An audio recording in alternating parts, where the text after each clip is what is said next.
There's been loads of analysis, watching, video, and debriefing over the last 40 hours or so. Now it's time for the Oilers to execute their plan to bounce back. Coach, if you were running the Oilers right now, what's the single most important message you delivered to your team going into puck drop tonight?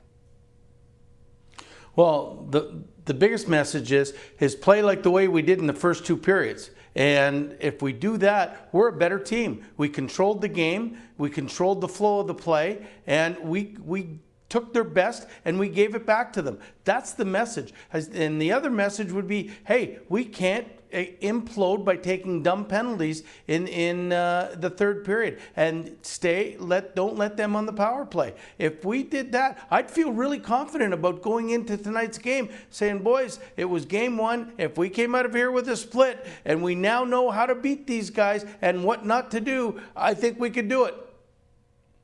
Okay, so that's the big team meeting. Now let's go one-on-one. Everyone agrees undisciplined and lazy stick penalties killed the Oilers in game one.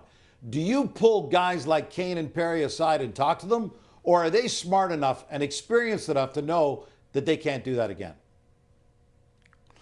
Well, first of all, they're smart enough and they know that they can't do it again. But what I would do, I would definitely address it, but address it as a team. This isn't something I want to single guys out because they know who did it. But I would address it as a team and saying, one of the main reason we lost is we were undisciplined when we got ahead. We've got to keep in control of our sticks. If we do these things, and everybody knows here who it's all about, who I'm talking to, I mean, that's what I would be doing. But I wouldn't, point a finger at one guy or another guy, because everybody on that team has done that once at least this year. So, I mean, but I would address it as a team and make it a point of contention that this is how we win if we don't do that. Do you have a conversation with McDavid going into tonight? McDavid's got 1 goal in his last 9 games. Bruce, we know that he's recently emphasized dishing more than shooting, but he's still upped his shot count in these playoffs. Do you think McDavid should prioritize being a lethal goal scorer that he's always been more than he has been recently? You know what? I think you're 100% correct there. What I would do is, as I've done an awful lot, is put my arm around him and say, Connor, listen, I know that you were the most unselfish player in the league.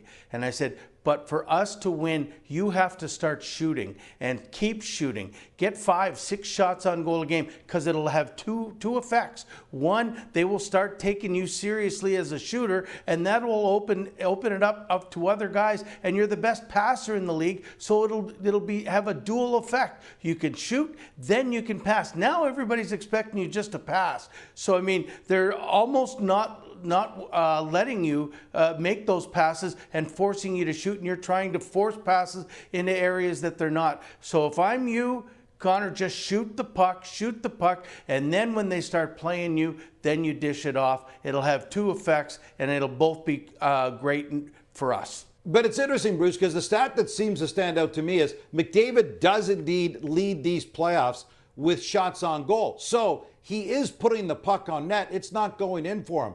How do you explain this right now?